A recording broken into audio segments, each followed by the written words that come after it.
नमस्कार दोस्तों, स्वागत है आपका आपके अपने चैनल विद्यापुरम पर। हमने जो जियोग्राफी की सीरीज चालू की थी, इस सीरीज का ये पहला लेक्चर है और हम इसमें आपको खगोल के बारे में बताएंगे, ब्रह्मांड के बारे में बताएंगे। ब्रह्मांड की उत्पत्ति कैसे हुई, ब्रह्मांड की उत्पत्ति के सिद्धांत क्या क्या है, कौन कौन से सिद्धांत प्रतिपादित किए गए भाई खगोल शास्त्रियों द्वारा।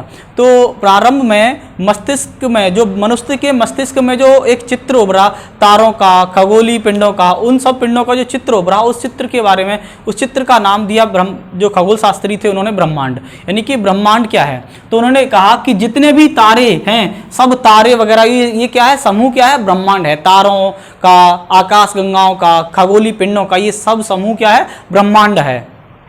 तो अब ब्रह्मांड की सिद्धांत के बारे में कुछ सिद्धांत प्रतिपादित किए गए खगोल शास्त्रियों द्वारा। तो सबसे पहले एक सिद्धांत दिया गया 140 ईस्वी में। एक खगोल शास्त्री थे क्लॉडियस टॉलमी। क्लॉडियस टॉलमी साहब ने यह बताया कि जो ब्रह्मांड है उसका केंद्र पृथ्वी है। उसका केंद्र क्या है, पृथ्वी है, और बहुत सारे तारे, पिंड, उपग्रह, ग्रह आदि इसकी परिक्रमा कर रहे हैं। यानी कि चाहे वो ग्रह हों, चाहे वो तारे हों, चाहे वो उपग्रह हों, वो क्या कर रहे हैं, पृथ्वी की परिक्रमा कर रहे हैं। तो क्लॉडियस टॉलमी साहब ने बताया 140 ईस्वी में कि पृथ्वी ब्रह्मांड का केंद्र है और ग्रह, तारे, उपग्रह आदि इसकी परिक्रमा कर रहे हैं। और इस अवधारणा को नाम दिया गया जियोसेंट्रिक अवधारणा। जियोसेंट्रिक अवधारणा,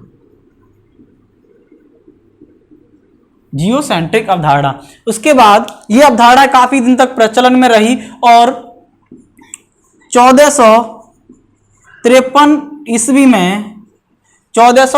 ईस्वी में एक पोलैंड के खगोल शास्त्री थे जिनका नाम था निकोलस कोपरनिकस। निकोलस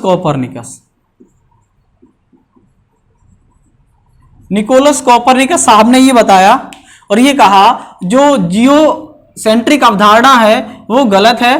पृथ्वी ब्रह्मांड का केंद्र नहीं अपितु सूर्य ब्रह्मांड का केंद्र है।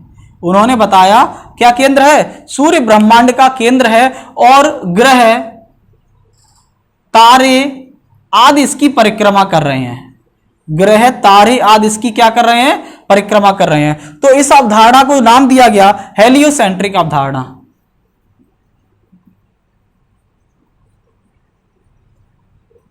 हेलियोसेंट्रिक अवधारणा, इस अवधारणा को नाम दिया गया हेलियोसेंट्रिक अवधारणा। तो ये दो अवधारणा हैं। आपसे क्वेश्चन पूछा जा सकता है कि जियोसेंट्रिक अवधारणा किसके द्वारा दी गई, तो जियोसेंट्रिक अवधारणा क्लॉडियस टॉलमी के द्वारा दी गई। हेलियोसेंट्रिक अवधारणा किसके द्वारा दी गई, हेलियोसेंट्रिक अवधारणा निकोलस कोपरनिकस के द्वारा दी गई। और ये पोलैंड के नागरिक थे, पोलैंड के निवासी थे, पोलैंड से थे, ठीक है। और ये मिस्र यूनानी परंपरा के बुद्धिजीवी थे। तो इसमें पूछा जा सकता है जियोसेंट्रिक अवधारणा में ब्रह्मांड का केंद्र किसे माना गया, तो आपको याद रखना पृथ्वी को माना गया।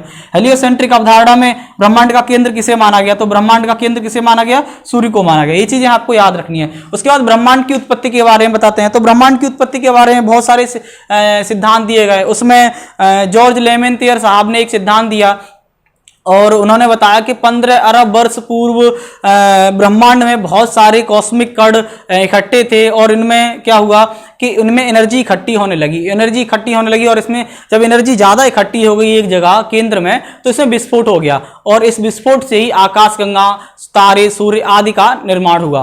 तो ये जो सिद्धांत था, ये सिद्धांत कहलाया बिग बैंग थ्योरी। क्या कहलाया, बिग बैंग थ्योरी। और ये सिद्धांत जॉर्ज लेमेंथियर साहब द्वारा 1953 में दिया गया था।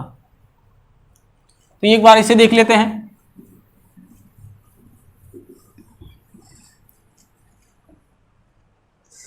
अब ब्रह्मांड की उत्पत्ति के बारे में हमें जो सबसे प्रतिष्ठित और सबसे मान्य सिद्धांत है उसे कहते हैं महाविस्फोट सिद्धांत। महाविस्फोट सिद्धांत, इसे बिग बैंग थ्योरी भी कहते हैं। बिग बैंग सिद्धांत भी कहते हैं। इसे हम बिग बैंग सिद्धांत भी कहते हैं। और ये सिद्धांत 1953 में जॉर्ज लेमेंथियर द्वारा दिया गया।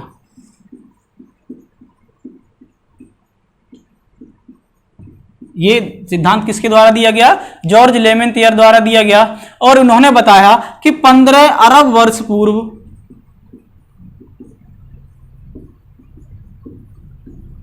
उन्होंने ये बताया कि 15 अरब वर्ष पूर्व ब्रह्मांड में बहुत सारे आवेशित भारी कण मौजूद थे। आवेशित भारी कण मौजूद थे और इन कणों में संकेंद्रण प्रारंभ हुआ, यानी कि एक कण आपस में जुड़ने लगे, संकेंद्रण हुआ और इसके द्वारा एक भारी कण का निर्माण किया गया। इसके द्वारा एक भारी कण का निर्माण किया गया। इस भारी कण में भी जो ऊर्जा थी वो केंद्र की तरफ प्रवाहित होने लगी।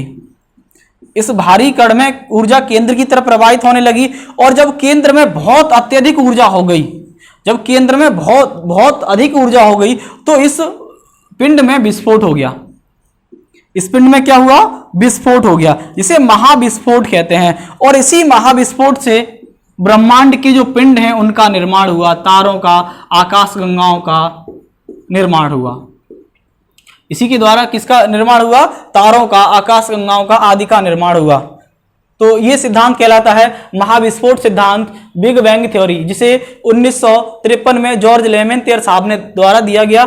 और ये उन्होंने बताया 15 अरब वर्ष पूर्व ब्रह्मांड में बहुत सारे कॉस्मिक कण मौजूद थे जो भारी और इसमें बहुत अधिक ऊर्जा थी। और जब ये इकट्ठे हुए तो इनकी एनर्जी भी इकट्ठी होने लगी और एनर्जी केंद्र की तरफ इकट्ठी हो गई। जब ज्यादा केंद्र की तरफ इकट्ठी हो गई तो इसमें एक विस्फोट हुआ, जिससे आकाशगंगाओं का, तारों का और ब्रह्मांडी पिंडों का निर्माण हुआ।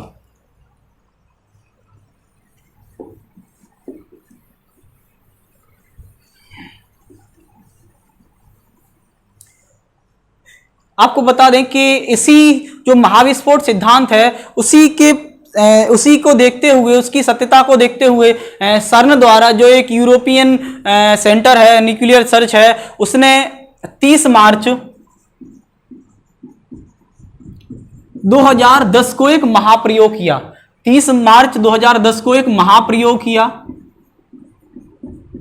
इसी बिग बैंग थ्योरी या महाप्रयोग सिद्धांत को लेकर। और महाप्रयोग किया, इसे लार्ज हाइड्रॉन कोलाइडर कहा जाता है। इसे क्या कहा जाता है? Large hadron collider.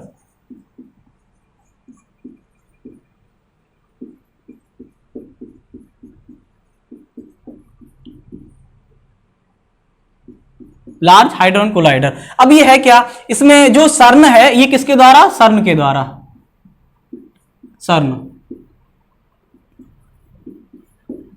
सर्न के द्वारा प्रयोग किया गया ये महाप्रयोग। इसमें इसे लार्ज हाइड्रॉन कोलाइडर भी कहा जाता है। ये 30 मार्च 2010 को किया गया। और इसमें क्या किया गया कि जिनेवा में धरती से 100 मीटर नीचे एक 27 किलोमीटर की सुरंग खोदी गई। धरती से 100 मीटर नीचे एक 27 किलोमीटर की सुरंग खोदी गई और उसमें प्रोटॉन बीम को टकराया गया। उसमें प्रोटॉन बीम्स को प्रकाश के वेग से टकराया गया। प्रकाश के वेग से आपस में टकराया गया और जो प्रारंभिक कण थे उसके निर्माण करने की कोशिश की गई, जिसे बाद में हिग्स बोसोन कण कहा या गॉड पार्टिकल्स का नाम दिया गया। क्या? हिग्स बोसोन कण।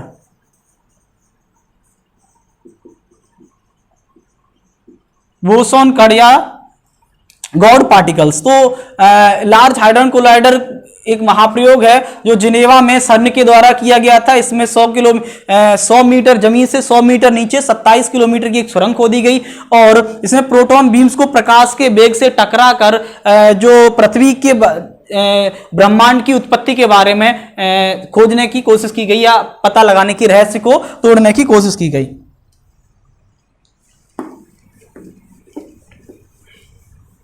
अब एक मेरा क्वेश्चन है आप लोगों से कि जो सर्न है, सर्न के गेट पर एक भारतीय प्रतिमा लगी हुई है। भारतीय प्रतिमा लगी हुई है, वो भारतीय प्रतिमा किसकी है वो आप हमें कमेंट में बताएंगे।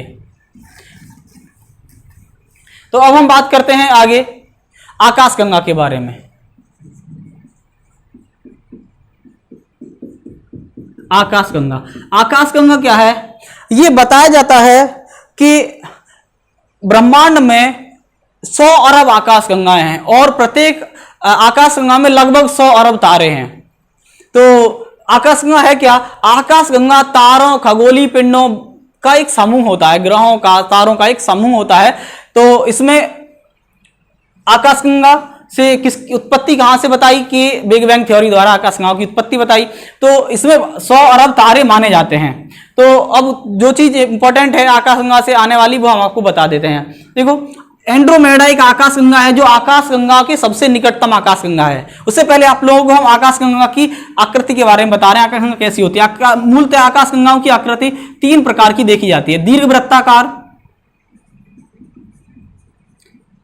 वृत्ताकार, सर्पिलाकार और अनियमित। अनियमित कोई आकृति नहीं होती है हकीकत में। हकीकत में होता क्या है? जब दो दीर्घवृत्ताकार या सर्पिलाकार और दीर्घवृत्ताकार आपस में टकराती हैं तो अनियमित आकार की आकाशगंगा का निर्माण होता है। और दीर्घवृत्ताकार आकाशगंगा ऐसी होती हैं और सर्पिलाकार जो आकृति होती है वो लगभग ऐसी होती है। सर्पिलाकार आकृति होती है वो लगभग ऐसी होती है और ये आपस में जुड़ी हुई होती है। इसका जो केंद्रीय भाग होता है ये वाला, ये भाग बल्ज कहलाता है। ये पूछा जा सकता है कि जो आकृति होती है, जो सर्पिलाकार आकाशगंगाओं की आकृति होती है, उसका केंद्रीय भाग क्या कहलाता है? बल्ज कहलाता है। और ये भुजाएं कहलाती हैं। ये क्या कहलाती हैं? भुजाएं कहलाती हैं। भुजाएं, और ये आपस में घूर्णन कर रही होती है, आपस में घूम रही होती हैं, घूर्णन कर रही होती हैं। ठीक है। अब जो हमारी आकाशगंगा है जिसका नाम क्या है? दुग्ध मेखला या मंदाकिनी। दुग्ध मेखला या Mandakini.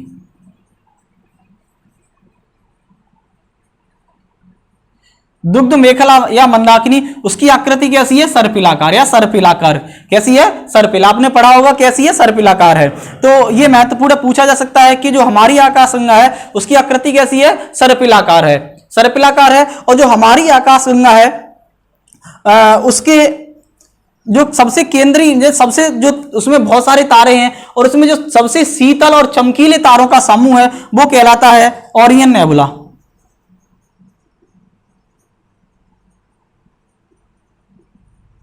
Orion nebula.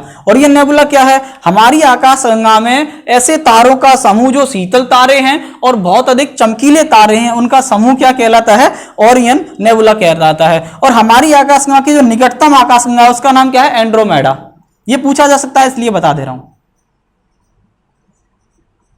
Andromeda. Andromeda क्या है? हमारे आकाशगंगा की निकटतम आकाशगंगा है। हमारी आकाशगंगा की निकटतम आकाशगंगा है। और ओरियन नेबुला क्या है? ओरियन नेबुला हमारी आकाशगंगा में सबसे शीतल और चमकीले तारों का समूह है। ये कुछ चीजें थी जो आकाशगंगा से संबंधित थी। अब आकाशगंगा के बारे में हम लोग बात करते हैं तारामंडल की। तारामंडल क्या होता है? जैसा कि नाम है तारामंडल। तारामंडल का मतलब तारों का मंडल, तारों का समूह। इसमें हम दो चीजें साथ में बताएंगे, एक तो तारामंडल और एक नक्षत्र। तारामंडल और नक्षत्र। नक्षत्र दोनों ही तारों के समूह होते हैं। यानी कि क्या होता है? ये तारों के समूह होते हैं और नक्षत्र भी तारों के समूह होते हैं। होता क्या है? इसकी जो नक्षत्र होते हैं उनकी न तो आकार, आकृति और तारों की संख्या ये निश्चित नहीं होती है। और जबकि तारामंडल में आकार भी निश्चित होता है। आकार भी निश्चित होता है, कुछ ना कुछ आकार होगा। जैसे आप लोगों ने देखा होगा, आप लोगों को दिखता है, उत्तर की तरफ देखेंगे तो सप्तऋषि तारामंडल दिखता है, इसमें 7 तारे हैं और इसकी आकार है उल्टी चम्मच जैसा दिखता है हम लोगों को। आकार भी निश्चित होता है या आकृति भी निश्चित होती है और संख्या भी निश्चित होती है। आकृति या आकार निश्चित होता है या संख्या भी निश्चित होती है। तो उसके बाद जैसे तारामंडल है तो जो खगोल शास्त्री हैं उन्होंने अब तक बताया है कि वर्तमान में 88 तारामंडल देखे जा चुके हैं। वर्तमान तक कितने तारामंडल देखे जा चुके हैं? 88 तारामंडल देखे जा चुके हैं। इसमें जो सबसे बड़ा तारामंडल है वो हाइड्रा है। सबसे बड़ा तारामंडल है वो क्या है, हाइड्रा है। और ये बताया जाता है इसमें 92 तारे हैं। इसमें कितने तारे हैं, 92 तारे हैं। और जो सबसे छोटा तारामंडल वो क्रस है, इसमें 4 तारे हैं। इसमें कितने तारे हैं, हाइड्रा सबसे बड़ा तारामंडल है और क्रस सबसे छोटा तारामंडल, इसमें 4 तारे हैं। आप लोगों को पता होगा जो राशियां होती हैं तुला, मिथुन, कर्क, मेष, वो ही तारामंडल भी होती हैं, तारामंडल ही होती हैं। इसमें आकार तारे होते हैं और इनकी आकृति तथा आकार निश्चित होता है। और नक्षत्र में तारे होते हैं लेकिन इनकी आकृति तथा आकार निश्चित नहीं होता। आप लोगों ने सुना होगा जब जन्म कुंडली बनाई जाती है तो कि इसका जन्म किस नक्षत्र में हुआ है, किस नक्षत्र में हुआ है, तो वो वही नक्षत्र होते हैं ये। तो ये तारामंडल ही होते हैं लेकिन इनकी आकृति और आकार निश्चित नहीं होता है, तारों की संख्या भी निश्चित नहीं होती है। जैसे आप लोगों ने पढ़ा होगा या सुना होगा किसी से कि इसका जन्म मेघ नक्षत्र में हुआ है, स्वाति नक्षत्र में हुआ है या पुष्य नक्षत्र में हुआ है। ये महत्वपूर्ण नहीं है, बस मैं ऐसे ही बता दिया। तो ये नक्षत्र होते हैं, मेघ है, स्वाति है, पुष्य और बहुत सारे नक्षत्र होते हैं। तो ये नक्षत्र होते हैं, बस इतना अंतर होता है, इनका आकृति आकार संख्या निश्चित नहीं होती है, इनकी आकृति आकार संख्या निश्चित होती है। और इस अब तक 88 तारामंडल देखे जा चुके हैं। हाइड्रा सबसे बड़ा तारामंडल 92 तारों का समूह है और क्रस 4 तारों का समूह है। उसके बाद हम देखते हैं तारों की उत्पत्ति कैसे होती है, तारे बनते कैसे हैं, ये सब।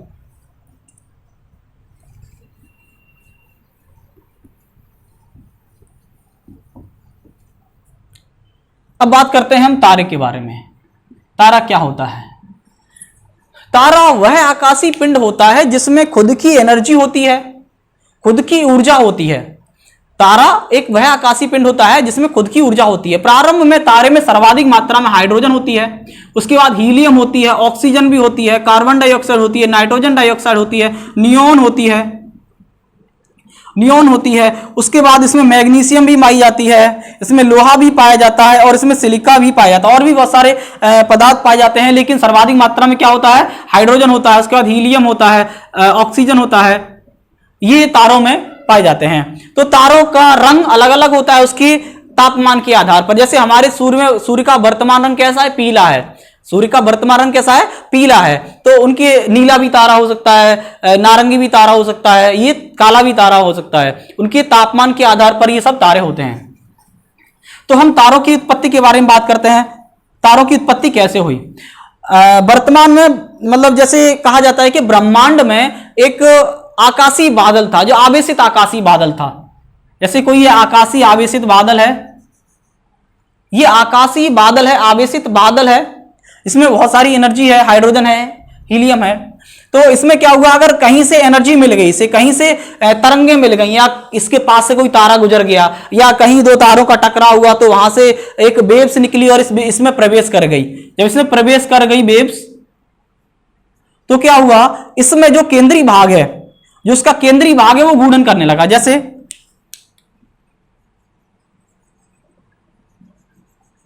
इसका जो केंद्रीय भाग है ये वही तारा है, और इस एनर्जी के कारण इसका केंद्रीय भाग घूर्णन करने लगा।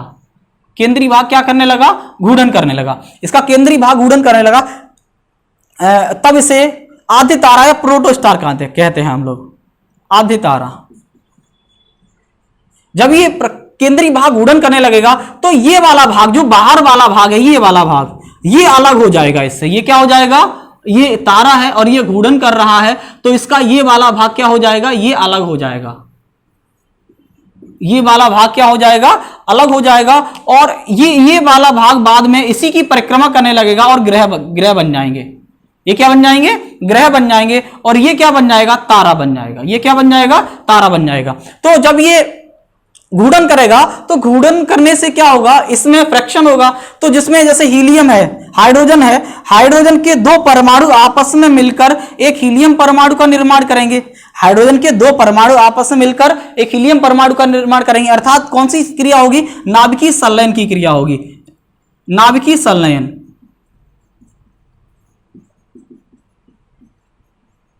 यह भी ध्यान रखने वाली बात है कि जो तारे होते हैं उनमें उनकी ऊर्जा का मुख्य स्रोत क्या होता है, नाभिकीय संलयन की क्रिया होती है। नाभिकीय संलयन की क्रिया के माध्यम से इसमें हाइड्रोजन के 2 जो परमाणु होते हैं आपस में मिलकर एक हीलियम परमाणु का निर्माण करते हैं और बहुत सारी ऊर्जा मुक्त करते हैं। तो नाभिकीय संलयन होता है। तो यहां पर नाभिकीय संलयन होने लगा। अब यहां पर भी नाभिकीय संलयन हो रहा होगा।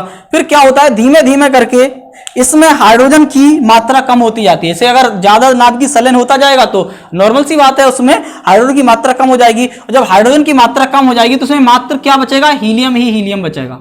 क्या बचेगा, हीलियम ही हीलियम बचेगा। तब ये और इसका रंग कैसा हो जाएगा, लाल हो जाएगा। कैसा रंग हो जाएगा, लाल। तब इसे लाल दैत्य कहेंगे हम लोग। क्या कहेंगे, लाल दैत्य। लाल दैत्य। जब ये लाल दैत्य बन जाएगा तो इसके जो बाहर वाले पिंड हैं, यानी कि जो ग्रह हैं या उपग्रह हैं, इन सबको क्या करेगा, ये अपने में समाहित कर लेगा। क्या कर लेगा, ये अपने में समाहित कर लेगा। अपने में समाहित कर लेगा और क्या होगा, इसमें बहुत अधिक एनर्जी इकट्ठी होती जाएगी। बहुत अधिक एनर्जी क्या होगी, इकट्ठी हो जाएगी। हो सकता है इसका जो हीलियम है, हीलियम के 3 परमाणु आपस में मिलकर एक कार्बन परमाणु का निर्माण करें। हो सकता है इस हीलियम के 3 परमाणु आपस में मिलकर कार्बन परमाणु का निर्माण करें और कार्बन आगे भारी धातु जैसे लोहा वगैरह में परिवर्तित हो जाए। तो होता क्या है, जब इसकी एनर्जी ज्यादा इकट्ठी हो जाती है और ये सारे पिंडों को अपने में समाहित कर लेता है, तो इसमें एक विस्फोट होता है। क्या होता है, इसमें एक विस्फोट होता है, जिसे हम सुपरनोवा विस्फोट कहते हैं। क्या कहते हैं, सुपरनोवा विस्फोट।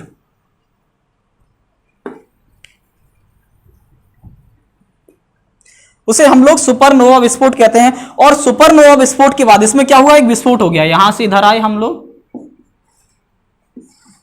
उसमें क्या कहा, सुपरनोवा विस्फोट। ऐसे इसके पिंड बिखर जाते हैं। पिंड क्या होते हैं, आपस में ऐसे बिखर जाते हैं पिंड इसके। और जब बिखर जाएंगे तो इसकी एनर्जी जो होती है वो फ्री हो जाती है और ब्रह्मांड में चली जाती है। ब्रह्मांड में चली जाती है। उसके बाद ये नोवा की सिचुएशन भी आ सकती है इसमें, और सुपरनोवा भी आ सकता है। होगा क्या, जब ये सपोज दैट तारा है, अगर इसका तारे का जो चमकीलापन है विस्फोट के बाद इसके 20 गुने से कम हो जाएगा तो ये नोवा हो जाएगा। और अगर 20 गुने से अधिक चमकीला हो जाएगा तो ये सुपरनोवा हो जाएगा। उसके बाद क्या होता है, जब सुपरनोवा विस्फोट होता है तो इसकी जो एनर्जी होती है वो एनर्जी ब्रह्मांड में चली जाती है। और उसके बाद क्या होता है, जो इसके पिंड थे दोबारा फिर इकट्ठे हो जाते हैं। इसके पिंड क्या होते हैं, दोबारा फिर इकट्ठे हो जाते हैं और बहुत अधिक मात्रा में संकुचित हो जाते हैं। यानी कि बहुत जल्दी ये आपस में इकट्ठे हो जाते हैं और जिसे हम क्या कहते हैं, बोना कहते हैं। क्या कहते हैं, बोना तारा कहते हैं। क्या कहते हैं, बोना तारा। बोना तारा कहते हैं। बोना तारा, इस बोने तारे में सफेद बोना हो सकता है और काला बोना हो सकता है। काला वामन हो सकता है, सफेद वामन हो सकता है। अब काला वामन और सफेद वामन, सबसे पहले तो सफेद वामन बनता है, उसके बाद ये काले वामन में परिवर्तित हो जाता है। काले वामन में परिवर्तित हो जाता है। काले वामन में परिवर्तित हो जाता है तो अब क्या होता है, काले वामन की परिवर्तित के बाद अगर ये कहा जाता है, या इसे एक सीमा होती है जिसे चंद्रशेखर सीमा कहते हैं। अगर जो तारा है, अगर सूर्य से, उसका द्रव्यमान सूर्य से 1.4 गुना से अधिक है, 4 गुने से अधिक है, तो वो काला वामन कृष्ण छिद्र में बदल जाएगा। किसे बदल जाएगा, कृष्ण छिद्र में बदल जाएगा। कृष्ण छिद्र यानी ब्लैक होल। अगर 1.4 गुने से कम है तो क्या होगा, वो काला वामन ही बनकर रह जाएगा। और जब होता है कृष्ण छिद्र बनता है, जैसे अगर कोई तारा है, मान लीजिए उसका 1.4 गुने से द्रव्यमान अधिक है, सूर्य के द्रव्यमान से 1.4 गुने से अधिक है, तो क्या होगा, उसके जो इलेक्ट्रॉन है उसके नाभिक को छोड़कर निकल जाएंगे। जब नाभिक को छोड़कर निकल जाएंगे, सपोज ये कोई तारा था, यहां पर मैंने देखा कि सफेद वामन बना और उसके बाद काला वामन बना। और ये अगर जो तारा था, ये तारा अगर इस तारे का द्रव्यमान सूर्य के तारे से 1.4 गुने से अधिक है, तो क्या होगा, इसके जो इलेक्ट्रॉन होंगे वो नाभिक को छोड़कर बाहर निकल जाएंगे, नाभिक में प्रवेश कर जाएंगे, खत्म हो जाएंगे। तो क्या होगा, उसे न्यूट्रॉन स्टार, क्योंकि उसमें न्यूट्रॉन रह गए तो क्या कहेंगे, उसे न्यूट्रॉन स्टार या पल्सर कहते हैं हम। और उसके बाद पल्सर के बाद ये कृष्ण छिद्र में बदल जाता है। किसमें बदल जाता है, कृष्ण छिद्र में बदल जाता है। कृष्ण छिद्र यानी कि ब्लैक होल में बदल जाता है। तो ये एक तारे का जीवन काल था। तारे कैसे बनते हैं, इसे हम ऑट क्लाउड कहते हैं। ऑट क्लाउड कहते हैं, ठीक है। इसे प्रोटोस्टार कहा जाता है, प्रोटोस्टार कहा जाता है, और इसे स्टार कहते हैं। ये आकाशीय बादल है जिसमें अगर कहीं से एनर्जी आ जाती है तो ये एनर्जी से क्या होता है, इसमें नाभिकीय संलयन की क्रिया प्रारंभ हो जाती है, इसका केंद्रीय भाग घूर्णन करने लगता है। जब केंद्रीय भाग घूर्णन कर, नॉर्मल सी बात है, जब केंद्रीय भाग घूर्णन करेगा तो बाहर का भाग तो घूर्णन नहीं कर रहा है, तो बाहर का भाग छिटक के अलग हो जाएगा। जब छिटक के अलग हो जाएगा तो उससे ग्रहों की उत्पत्ति होगी और क्या होगा, और इसमें नाभिकीय संलयन की क्रिया लगातार होती रहेगी। तो जब इसमें हाइड्रोजन समाप्त हो जाएगा तो हीलियम ही हीलियम रह जाएगा। जब हीलियम रह जाएगा तो ये लाल दैत्य का रूप धारण कर लेगा, जिसे रेड जाइंट कहते हैं। लाल दैत्य का रूप धारण कर लेगा तो जिसके बाहर जितने भी पिंड होंगे वो उस अपने आप में समाहित कर लेगा। गुरुत्वाकर्षण शक्ति के कारण क्या करेगा, अपनी आकर्षण बल के कारण अपने में समाहित कर लेगा और इसकी ऊर्जा केंद्र में इकट्ठी होती जाएगी और केंद्र में इकट्ठी जब हो जाएगी तो विस्फोट होगा, जिसे हम लोग सुपरनोवा विस्फोट कहते हैं। विस्फोट के बाद इसकी एनर्जी जब खत्म हो जाएगी तो ये दोबारा फिर एक बार इकट्ठे होंगे और दोबारा इकट्ठे होने के बाद सफेद वामन का रूप धारण करेंगे। सफेद वामन के बाद काला वामन बनाएंगे और काला वामन की अगर जो तारा है उसकी जो द्रव्यमान है सूर्य के द्रव्यमान की 1.4 से अधिक है तो वह पल्सर या न्यूट्रॉन स्टार बनेगा। न्यूट्रॉन स्टार के बाद वो क्या बन जाएगा, कृष्ण छिद्र बन जाएगा। तो जो ये सीमा है, इसी सीमा को हम लोग चंद्रशेखर सीमा कहते हैं। चंद्रशेखर सीमा कहते हैं, चंद्रशेखर सीमा कहते हैं और ये किसी तारे के ब्लैक होल बनने से संबंधित होती है, इसे चंद्रशेखर सीमा कहते हैं। इससे आप लोगों को आई होप ये अच्छे से समझ में आया होगा और इससे अगले लेक्चर में हम लोग तारे के बारे में और सूर्य के बारे में और सौरमंडल के बारे में और डिस्कस करेंगे और हम कोशिश करेंगे कि 3 लेक्चर में पूरी खगोल की खत्म कर सकें। अगर आपको वीडियो अच्छा लगा हो तो चैनल को सब्सक्राइब करें, लाइक करें और शेयर करें। धन्यवाद।